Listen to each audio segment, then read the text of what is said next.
توكلنا ولا حول ولا قوة إلا بالله العلي العظيم لرضا إله تعالى. الفاتحة.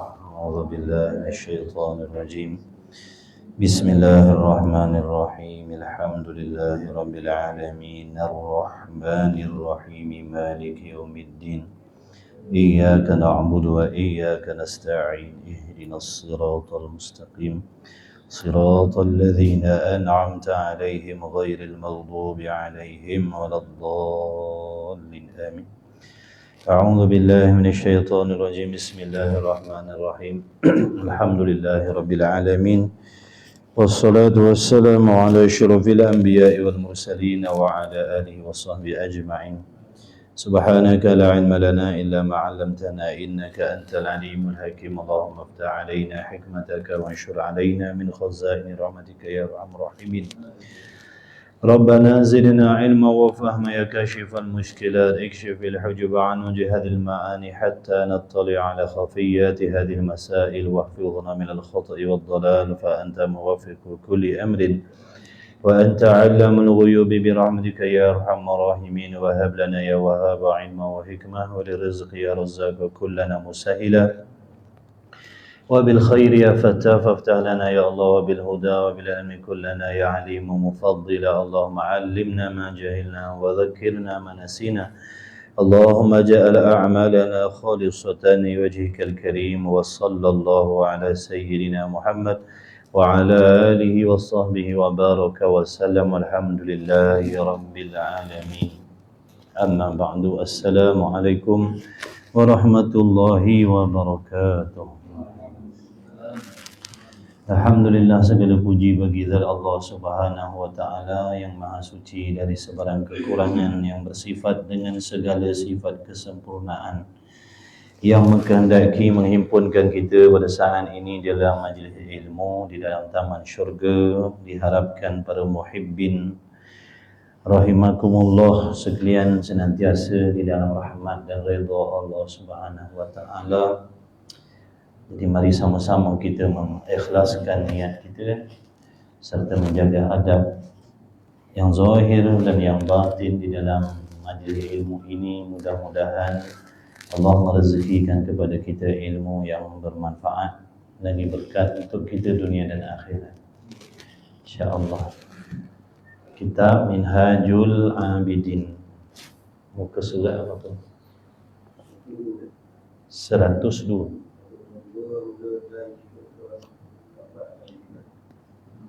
102.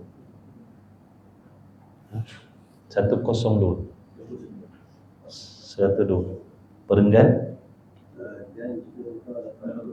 Dan jika engkau dapat perenggan ketiga.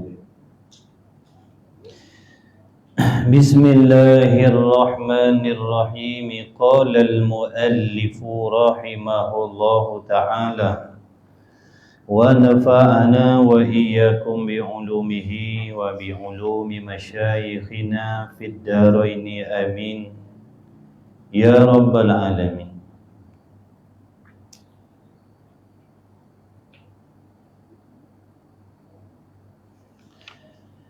Dan jika engkau, yakni hamba Allah, dapat akan dirimu atas lawan yang demikian itu, serta takut, tiada serta rajin, dan serta perlahan-lahan, tiada serta bersegera, dan serta takut, tiada serta aman, dan serta melihat mata hati pada kesudahannya, tiada serta buta mata pada kesudahannya.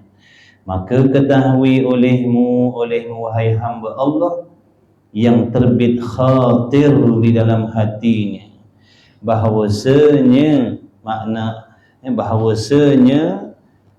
perkara yang terbit di dalam hati yang baik kebajikan itu daripada Allah atau daripada malaikat. Baik. Jadi Allahumma salli ala sayyidina Muhammad. Ini musannif rahimahullahu ta'ala masih lagi menghuraikan kepada kita ini bagaimana untuk kita mengetahui sama ada lintasan di dalam hati yang terbit di dalam hati, perkara baik yang timbul di dalam hati, sama ada perkara itu daripada malaikat ataupun daripada Allah Subhanahu wa ta'ala.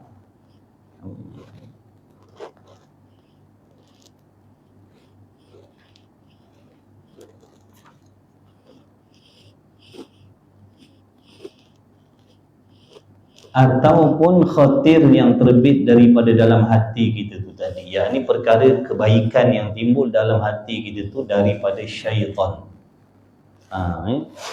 Jadi dalam hati kita ni kadang-kadang timbul benda baik, nak buat baik, tapi nak buat baik ni yang terbit dalam hati ni ada kalanya daripada Allah, ada kalanya daripada malaikat, dan ada kalanya daripada syaitan. Kerana syaitan bukan semata-mata menimbulkan bisikan yang jahat dalam hati. Syaitan bukan sekadar membisikkan perkara maksiat di dalam hati. Contohnya dia ajak kita melakukan dosa, minum arak, berjudi, dedah aurat, tinggalkan solat, mengumpat. Ada kalanya ada kalanya syaitan juga membisikkan benda yang baik di dalam hati. Akan tetapi bukan untuk kita mendapat redha Allah Subhanahu wa ta'ala. Bahkan ada perangkap dan jerangkap yang dipasang di situ. Contohnya, syaitan mengajak kita bersibuk, berbimbang melakukan amal soleh, dan supaya kita melupakan dosa dan maksiat yang kita buat. Maka kita akan berseronok membuat amal soleh dan tidak memikirkan tentang dosa yang kita buat. Kita sibuk dengan sembahyang sunat kita sibuk dengan sembahyang fardu kita sibuk dengan menutup aurat kita, baca Quran kita, tarawih kita, qiyamul lail kita, supaya kita leka daripada bertaubat daripada dosa. Nampak tak? Padahal maksiat hati ini, contohnya penyakit hati dengki, dendam, ujub, takabur, inilah yang akan membinasakan amal kebajikan yang kita buat tadi. Pahala sembahyangnya, pahala puasanya, pahala zakat, haji, umrahnya, tarawihnya, qiyamul lailnya akan dibinasakan oleh Allah sebab ada maksiat di dalam hati yang kita tak buang. Nampak tak tu? Ini tipu daya sebenarnya. Tapi Tuhan empunya badan kita berasa seronok dah dengan amal. Konon-konon kita dah baik dah. Aku dah semayang, aku dah puasa, aku dah mengaji, aku dah qiyamul lail. Tapi dalam hati kita ada dengki. Nabi dah pesan, kalau ada dengki, segala amal yang kita buat dipadam oleh Allah. Nampak tak tu? Permainan. Jadi kita syok dengan ibadat kita, langsung tak memikirkan tentang penyakit dengki yang ada dalam hati kita. Kita syok dengan semayang kita, puasa kita, tapi dengki ni kita tak peduli. Kita tak nak bertaubat daripada dengki. Konon-kononnya semayang kita dah banyak, puasa kita dah banyak dan sebagainya, tak ada masalah, walaupun dalam hati kita ada penyakit hasad dengki, contoh. Itu contoh permainan. Ataupun syaitan ni mengajak kita membuat amal kebajikan yang kurang afdal supaya kita meninggalkan ibadat yang lebih afdal. Tak lama lagi, seminggu dua kita akan tengok benda ni. Solat tarawih. Solat tarawih hukumnya apa? sunat. Dosa tak kalau kita tak solat tarawih? Dosa tak? Tak. Sebab dia suruh ngaji fardu ain. Apa hukum dia? Jadi di antara solat tarawih dan ngaji fardu ain, tauhid, fiqh, tasawuf, tajwid, mana yang lebih penting? Fardu ain. Tapi kita tengok berapa ramai orang yang bersibuk nak mengaji fardu ain. Dan kita tengok tak lama lagi mana-mana masjid dan surau dipenuhi dengan orang sembahyang sunat. Nampak tak permainan dia? Dia akan melekakan kita dengan amalan yang sunat-sunat supaya kita tertinggal yang wajib. Kita pun syok buat amalan sunat. Rupanya yang wajib kita tinggalkan. Kerana leka syok dengan amalan sunat. Kalau tuan-tuan tak percaya, tengok wajah-wajah orang yang datang tarawih ni dalam waktu ngaji fardu ain tak ada, kecuali mereka dah lepas fardu ain. Tauhidnya beres, tasawufnya beres, fiqahnya beres, tajwidnya beres, tak apa. Ini masalahnya kebanyakannya tak lepas fardu ain lagi. Tauhid tak ngaji, tasawuf tak ngaji, akidah pun tak tahu yang mana betul yang mana salah, sifat mazmumah mahmudah pun tak tahu, tipu daya syaitan nafsu macam mana pun tak tahu, apakah penyakit hati yang merosakkan amal pun tak tahu. Tapi tak nak belajar, tapi sibuk berbimbang membuat amal yang sunat.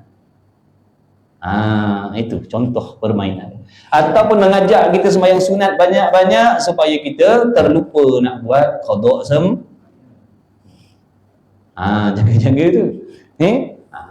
Sebab tu disuruh ngaji baru kita nampak dia punya permainan. Kalau kita tak ngaji, rasa tindakan kita betul dah. Aku dah banyak dah sembahyang sunat dah. Rupa-rupanya dosa meninggalkan yang wajib itu lebih besar lah.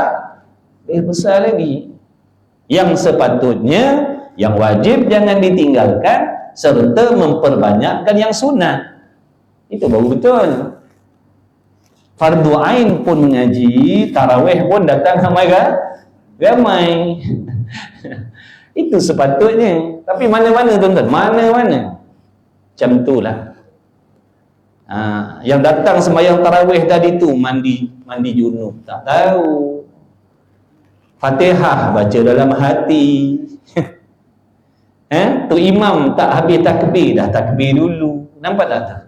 Kenapa jadi macam tu? Kerana fardu ain tak belajar. Apa jadi ibadat dia? Adakah Allah terima? Dah, Allah tak terima sebab cara buatnya salah. Sebab tu ulama' duk nasihat kita, mari belajar fardu ain, mari belajar fardu ain.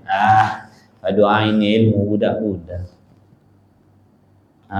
Sebab tu tengok mana-mana penuh saf 4-5 lapis saf. Mayang tarawih, silat-silat rela pun datang tolong jaga parking punya ramai. Tapi ngaji yang fardu ain tak peduli. Padahal tarawih lebih lambat daripada ngaji fardu ain. Ngaji fardu ain kejap lagi habis. Azan isyak lepas 15 minit semayang habis. Tarawih lepas isyak baru mula, nampak tak? Baru pukul 9 suku baru mula semayang. Pukul 9 baru mula semayang. Habis kan pukul 10.30. Tapi orang rajin tu, nampak tak licik permainan. Apa gunanya saya tarawih tapi semayang saya tak sah? Saya qiyamul lail, semayang saya tak sah. Sebab tu di antara permainan. Sebab tu kita kena tahu, bisikan dalam hati ni yang baik belum tentu lagi daripada Allah dan malaikat lagi. Tu dia. Dan jika engkau dapat akan dirimu atas lawan yang demikian itu. Biasanya kalau timbul benda baik dalam hati, kita nak buat dengan segera, nak buat dengan tegopoh gampang, tanpa memikirkan akibat dia, tanpa memikir, tanpa menilik hujung jatuhnya baik ataupun tidak. Seperti mana yang dah disebut sebelum ni, perenggan sebelum ni, Nak buat tak ada fikir dah sesuai ke tak sesuai benda ni, patut ke tidak nak buat sekarang, dia tak peduli. Dia nak buat semata-mata buat. Itu ghalibnya daripada syaitan. Sebab syaitan ni dia suka, sifat dia tergopoh-gopoh, tergopoh-gapah. Kalau contoh kalau mengaji tadi dia ajak kita mengaji, tapi fardu ain jangan. Ngaji yang tinggi-tinggi, tafsir, hadis, fardu ain jangan. Dia nak jenis gopoh, nak cepat jadi orang soleh, nak cepat jadi wali, belajar yang pelik-pelik gitu. Gopoh, gelojoh, akhirnya tak kesampaian.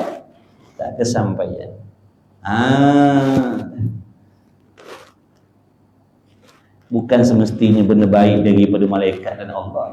Sebab tu Imam Ghazali bagi tahu macam mana kita nak bezakan kalau bisikan baik dalam hati pada syaitan macam mana, apa sifat dia, macam mana keadaan dan kelakuan dia.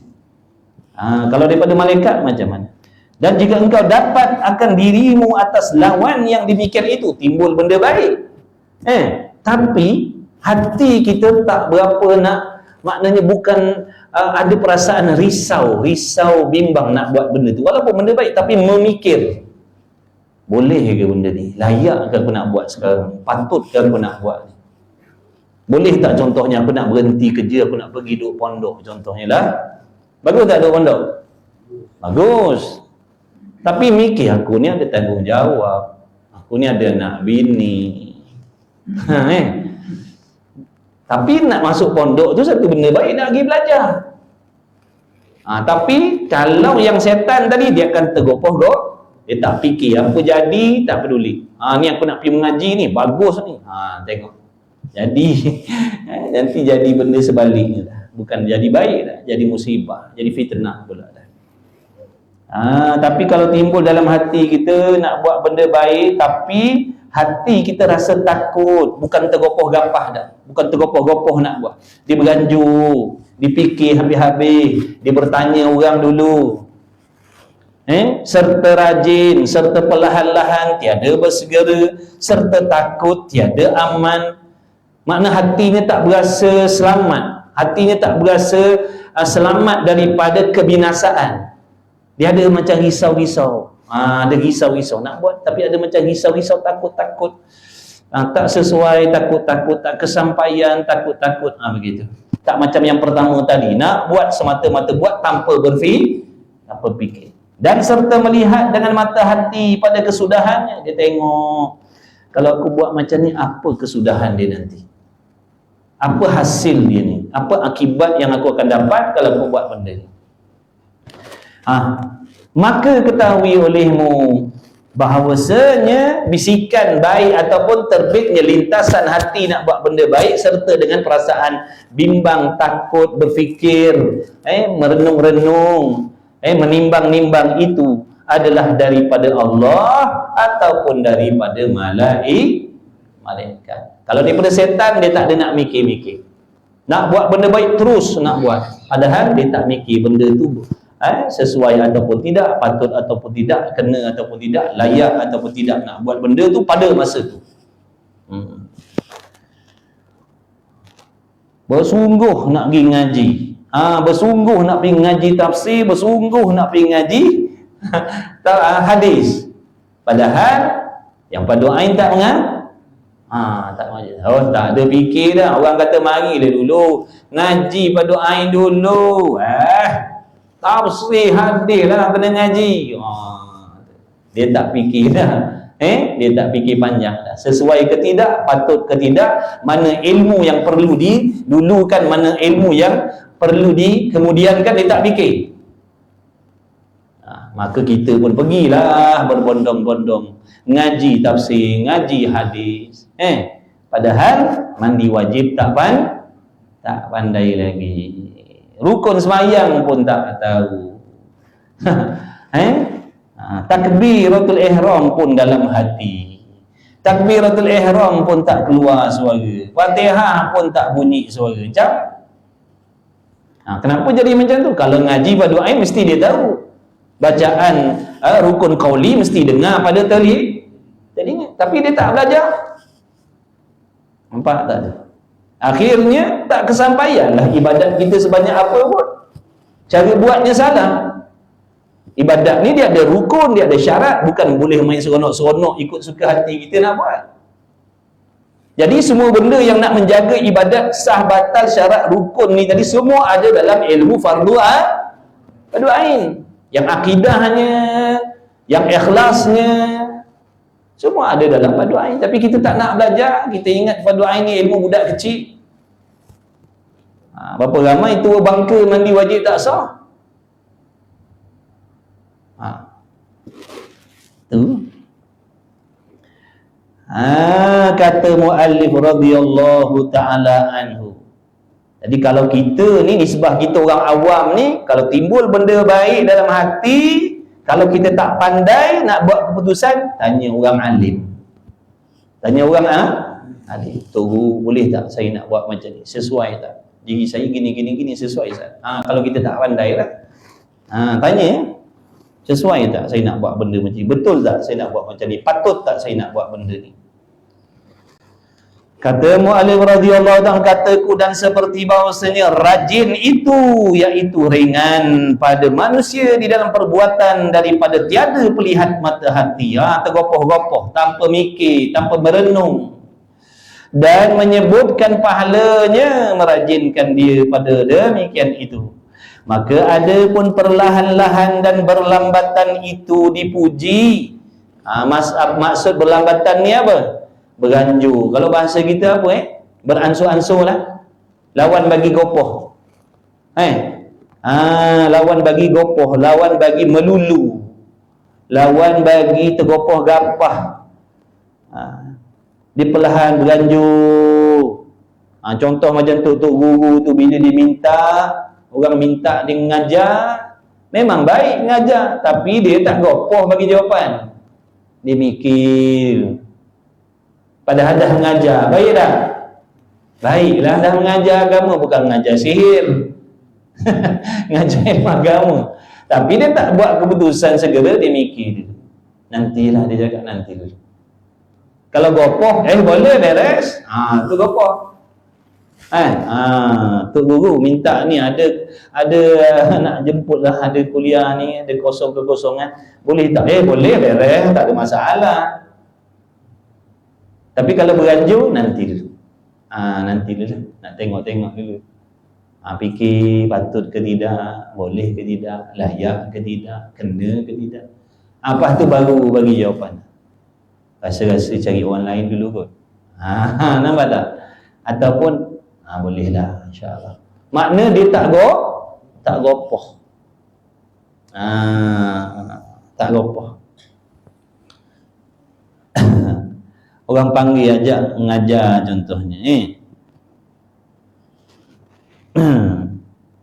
ilmu. Padahal kita bukan tak menguasai lagi ilmu. Orang panggil, kita pun pergi. Padahal kita bukan ahli contohnya. Kita pun tak beres lagi contoh. Tu bahaya. Boleh membinasakan nanti. Boleh jadi kita akan menyampaikan hukum hakam tanpa kita tahu, tanpa kita faham, tanpa kita yakin. Tapi dah sifat gopoh tadi. Yang mendengar berapa ramai pula. Ataupun nak menjawab soalan. Orang tanya terus jawab. Orang tanya terus jawab. Lain benda tu memang tahqiq, kita tahu, kita pandai, kita faham. Ni benda pun kita entah ya tidak, ingat-ingat lupa Orang tanya terus jawab. Azhaidul lain. Dia ulat kitab. Ini kita tanya, terus jawab. Kang tak jawab, malu, orang kata bodoh pula. Orang dah panggil Al-Hafiz dah ni, orang dah panggil Pak Ustaz ni, Kang tak jawab. Apa bodoh Ustaz tak boleh jawab. Jawablah juga. Dalam keadaan ragu-ragu, habis gopoh. Jadi tu guru kita pesan, kau kalau tak gerti, kau kata kau tak gerti je. Apa yang kau nak sedangkan, memang kau bodoh pun. Kau tak tahu, jawab tak tahu lah. Buat apa kau nak buat tahu? Takut orang kata kau bodoh. Memang bodoh. Memang kita tak pandai semua benda. Nampak tak? Nak tahu pergi tanya orang lain, saya tak tahu dalam masalah. Tanya orang lain. Macam tu. Tapi kalau gopoh, jawab. Nanti kalau kau tak jawab, orang kata kita bodoh. Nama je mengaji. Jawablah dalam keadaan hukum tahyun tahdidah. Maka ada pembelahan dan perlambatan itu dipuji, melainkan pada beberapa tempat yang maklum, yang telah diketahui, yang berbilang-bilang dan disebut pada khabar daripada Nabi sallallahu alaihi wasallam. Jadi 4 ni nak kena apa? Kena segera. Ada pun yang lain kena beranjur, waspada. Mana? Al-ajalatu minasyaitan illa fi 5 asya'a. Tazwijul bikri idza adrakat, wa qada'ud daini idza wajabat, wa tajhizul mayyiti idza mata, wa qirad dhaifi idza nazala, wa taubatu minadz dzambi idza aznaba. Kata Nabi sallallahu alaihi wasallam, bermula bersegera itu daripada syaitan. Nabi sallallahu alaihi wasallam kata sifat tergopoh gapah tu, nak cepat-cepat tu daripada syaitan. Nabi kata, melainkan di dalam 5 perkara. 5 perkara ni 5 perkara ni bukan daripada syaitan. Ini kena segerakan maksudnya. Ini kena cepat. Yang lain daripada ni kena beranjur, fikir dulu, tengok dulu, tilik dulu. Ada pun 5 ni Nabi kata ini kena cepat. Ini tak payah nak tilik-tilik dah. Nabi tak akan suruh melainkan itu wahyu daripada Allah. Bila Nabi sebut, hakikatnya Allah lah yang menyuruh perkara itu. Cuma melalui Nabi SAW kita panggil hadis Nabi SAW. Nabi tak bercakap melainkan wahyu. Nabi tak menyuruh, tak melarang melainkan wahyu. Baik, apa Nabi kata? Ada 5 perkara ni. Ini tak boleh lambat. Ini kena cepat. Pertama. Pertama. Kahwin akan anak yang bikir apabila baligh. Yakni kahwinkan anak perempuan bila dia dah baligh, cepat-cepatlah nikahkan dia. Cepat-cepat nikahkan dia. Cepat-cepat nikahkan anak dara gitu. Lebih-lebih lagi zaman sekarang ni. Nak berzina mudah. Kalau dulu zaman mak kita kan, umur berapa kahwin? 18, 17, betul? Tu zaman dulu tak ada tenet ni. Tak ada video call ni. Tak ada. Nak jumpa pun payah, katanya lah. Kita pun tak ada duduk zaman tu. Nak jumpa pun payah. Kalau nak skodeng pun payah. Skodeng pun waktu mandi sungai, kokot lah, tengah basuh baju. Ada orang tua kata kalau kau nak cari calon bini, tengok waktu dia mandi. Bengong sungguh. Itu ajaran sesat, jangan ikut.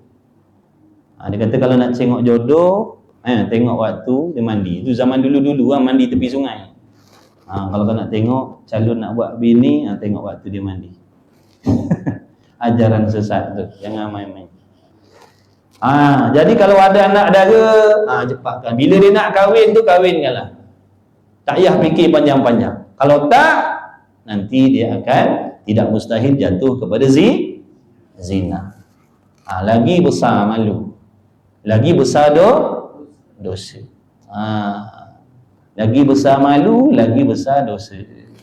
Dia nak berkahwin tu baguslah tu. Dia nak berkahwin tu makna dia ingat dosa lah tu. Dia takut terjebak zina lah yang dia nak kahwin tu. Jadi janganlah kita mak bapak nahan-nahan dah. Kita berapa lama kita nak jaga dia? Dia bukan 24 jam duduk bawah ketiak kita dah. Zaman sekarang, tengok. Dulu maghrib tak nampak dah orang perempuan. Ni jam 1 pagi merempit motor lagi. Perempuan pukul 1 pagi merempit motor. Ingat laki perempuan zaman sekarang dengan laki-laki. Dan masing-masing ada hawa nafsu. Mudah tak nak terjebak dengan benda-benda maksiat? Mudah. Jadi kita tak boleh nak kawal. Baik, nikahkan. Lagi selamat. Tak payah milih-milih sangat. Tapi tengoklah juga. Jangan sembarang lepaskan anak dara kita tu. Amanah tu. Tengok calon laki dia tu semayang ke tidak, minat agama ke tidak. Jangan tengok besi buruk dia. Tahu besi buruk? Tu yang menjalar tu. Tu besi buruk nama dia. Jangan tengok mentang-mentang besi buruk ada. Boleh. Anak makcik dah tak nak sekolah lagi. Dan anak dah tak nak sekolah. Sebab tengok besi buruk ada parking kat bawah tu, 300,000 punya harga. Bila pak lebay kain pelikat datang, kain serban datang, makcik berasa macam berkenan. Anak makcik lah rasa macam nak buat bini. Makcik, pakcik ni bukan apa, memang hajat nak lah orang-orang soleh ngaji-ngaji ni jadi suami. Tapi dah anak ni nak sekolah lagi. Dah nak sambung belajar lagi, katanya muda lagi nak menikah. Itu 3 hari sebelum cerita tu. Lepas 3 hari tu yang kereta menjala tadi datang. Anak dah tak nak sekolah kata dia. Pak lebay datang, kata anak nak sambung belajar. 3 hari kemudian orang kaya datang, anak makcik dah tak nak sekolah lagi katanya. Eloklah tu, cepat-cepat. Kita tu pengalaman tuan-tuan kita cakap. Ada dulu lah cerita dia kata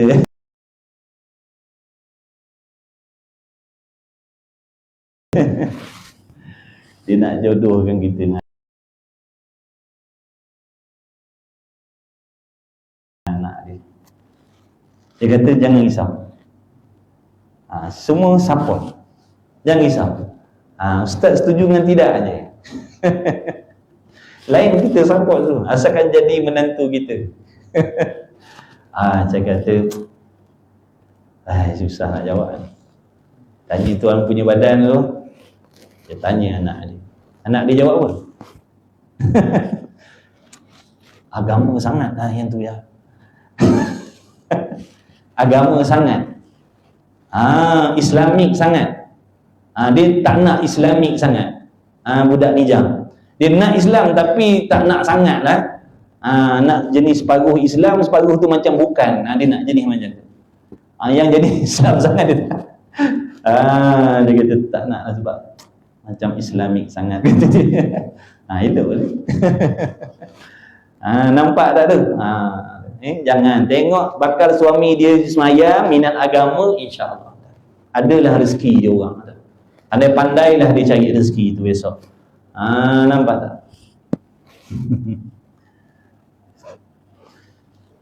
Jadi kalau ada anak nak kahwin, cepat-cepat. Dan membayar hutang apabila sampai ketikanya. Tu kena segera. Segera bayar hutang. Segera bayar hutang. Bila sampai waktu, kena bayar lah. Segera, jangan lambat-lambat. Dan segera akan tanam orang mati. Apabila yakin mati, bila dah disahkan mati, cepat-cepatlah tanam, jangan je simpan. Nak buat apa lagi, dah tak berguna dah. Waktu dia hidup dulu bolehlah bagi duit. Dia dah mati, kejap-kejap apa nak simpan. Tanam, telefon Tok Imam, suami saya dah mati, ke bumi sebelum subuh, boleh tak? Kamu cepat disuruh tanam untuk laki ni. tu imam kata hilang akal apa sebelum subuh. Kalau tak pukul 10 pagi lah mam, saya tak boleh, saya kat Langkawi ni, petang sikit saya sampai. Lambat kata, cari orang lain. Nampak tak tu? Sesayang-sayang apa pun bila kita mati, bukan main cepat, dia suruh kita tanam dengan cepat-cepat. Waktu hidup dulu bukan main, makan bersuap, tidur sebantal. Tak lelap tidur, jaga bini, halau nyamuk, punyalah sayang. Mati dia suruh tanam je cepat. Itulah balasan orang hidup kepada kita bila mati. Dia ingat kita 3 hari 3 hari, lepas tu tak ingat dah main TikTok.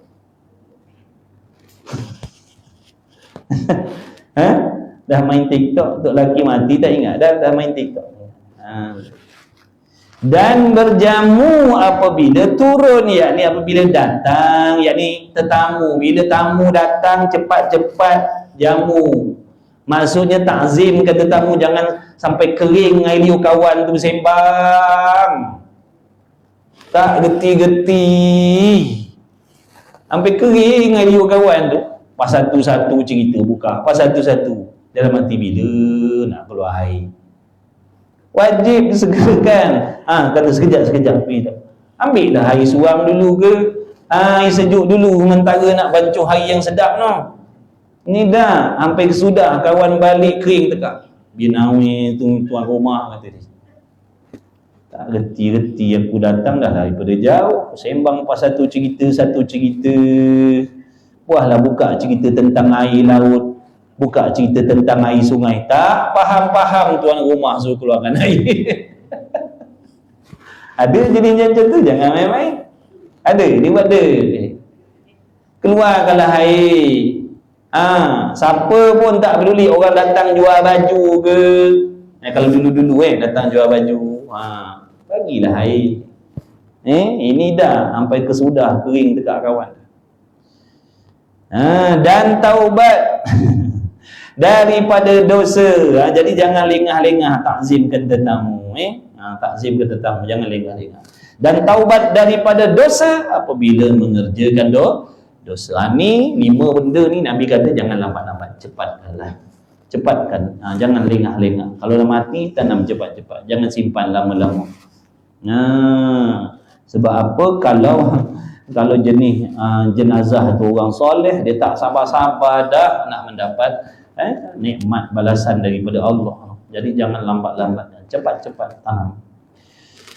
Ada nikmat yang lebih hebat daripada nikmat dunia duk tunggu dia tu. Jangan simpan lama-lama, siapa pun.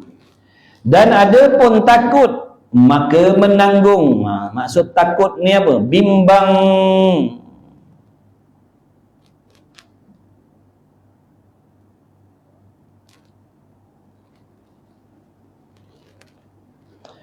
Dan ada pun takut, yakni bimbang untuk melakukan sesuatu perkara dengan cara yang menyalahi, maka menanggung bahawa ada ia pada menyempurnakan dia dan menunaikan dia atas jalan dan haknya dan qabul Allah Ta'ala. Itu yang dimaksudkan dengan takut tadi tu. Mana kalau aku buat ni sesuai ke tidak, akibatnya baik ke tidak. Itu maksud takut tadi. Bukan takut nak buat amal tu, bukan takut nak buat amal tu, takut kesudahannya tu. Takut tertipu. Takut tertipu, risau tertipu. Sebab syaitan ni dilicik sangat-sangat. Dah memang bidang dia menipu. Lepas tu ramai kita tak perasan, rasa macam tak kena tipu. Rupanya dalam tipu daya macam tadi je lah. Untuk buat amal sunat, belajar benda sunat, yang wajib tak mengaji, yang wajib tak belajar. Itu tipu daya lah. Tapi kita tuan yang punya diri berasa betul tak? Kecuali diri dah beres dah, lepas dah fardu ain tu lain. Dan ada pun pelihatnya kesudahan itu, maka dengan bahawa melihat dan yakin bahawasanya kebajikan dan cerdik dan ihtimal, yakni menanggung ia sebab melihat akan pahala dan kesudahannya dan harapnya. Itu yang dimaksudkan pelihat tadi, tengok kesudahan dia. Mudah-mudahan dapat kebajikan. mudah-mudahan dapat kebajikan, mudah-mudahan selamat, mudah-mudahan Allah redha. Maka ketahui olehmu yang demikian itu diberi taufik insya-Allah taala. Mudah-mudahan Allah bagi kita taufik. Makna dalam berwaspada dan berhati-hati tentang perkara ataupun khatir yang timbul dalam hati kita, walaupun daripada perkara yang baik. Sebab tidak semestinya perkara yang baik yang terlintas dalam hati kita itu daripada Allah ataupun malaikat, kadang-kadang daripada syaitan yang memasang perangkap dan jerangkap kepada diri kita. Maka inilah jumlah fusul, yakni fasal yang 3 yang lazim bagimu mengenal akan dia pada fasal khawatir. Maka pelihara olehmu akan dia, jagalah baik-baik, maksudnya ingatlah baik-baik. Kan kita ni akan melakukan sesuatu mengikut hati, betul? Apa terlintas kan kita buat, apa terlintas kita buat. Sebab tu kita perlu kena tahu yang terlintas ni tadi baik ataupun tidak, daripada Allah ke malaikat ke syaitan. Yang timbul benda tak baik ni pula daripada mana? Daripada syaitan ke daripada Allah? Itu semua dah cerita dah hari tu. Kadang-kadang Allah Ta'ala direct menimbulkan benda yang tak baik dalam hati kerana nak menguji kita. Dah kita kata kita baik, sombong, pandang orang lain hina, pandang orang lain jahat, Allah terbitkan dalam hati keinginan buat maksiat. Nak tengok sehebat mana kesombongan yang kau kata kau baik tadi. Allah uji, nak tengok. Kutuk orang sini, kutuk orang sana, pelekeh orang sini, pelekeh orang sana. Allah terbitkan dalam hati keinginan nak buat benda jahat. Nak tengok dia sabar ataupun dia pun jatuh dalam maksiat yang sama. Kadang Allah nak ajar kita. Allah nak ajar kita supaya kita sedar. Maknanya jangan suka-suka menghina orang.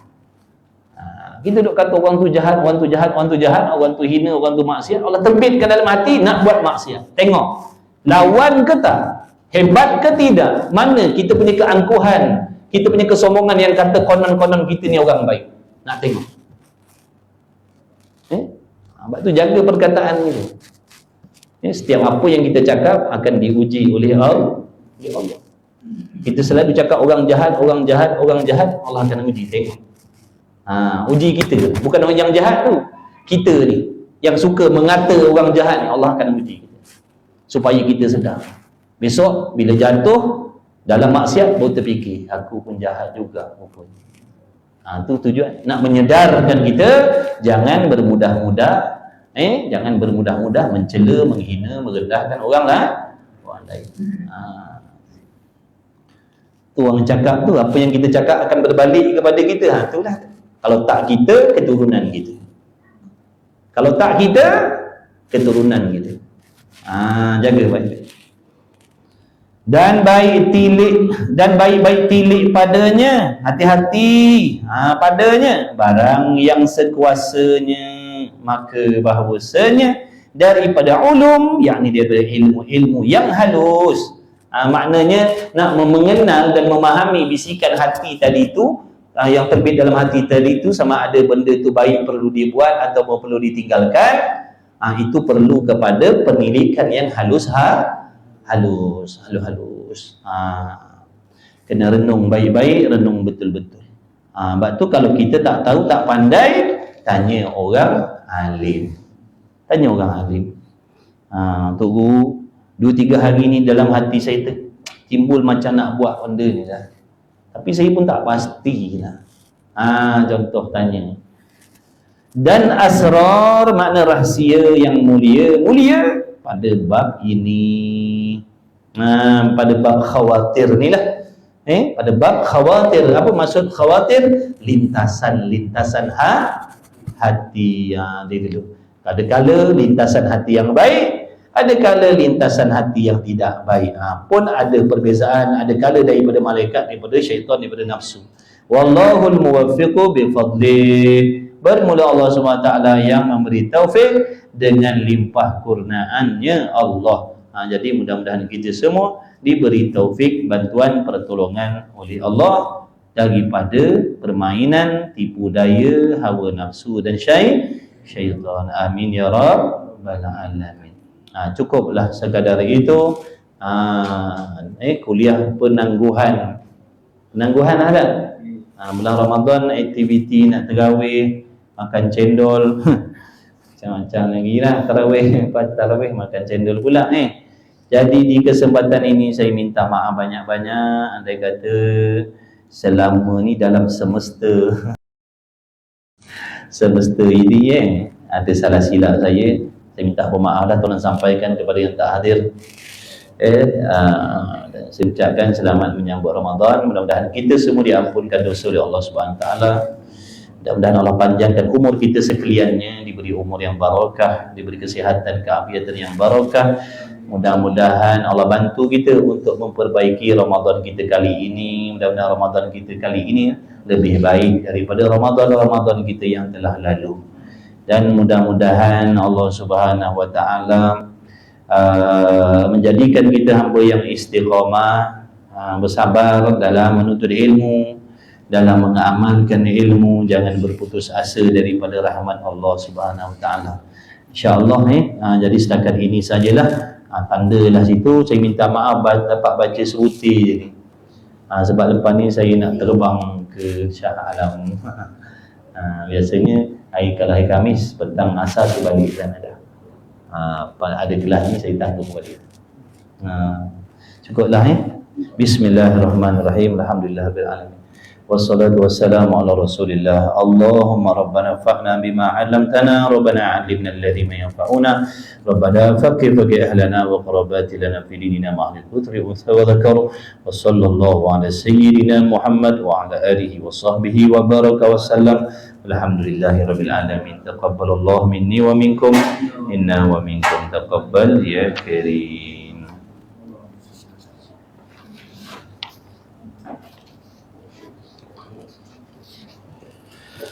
Astagfirullah.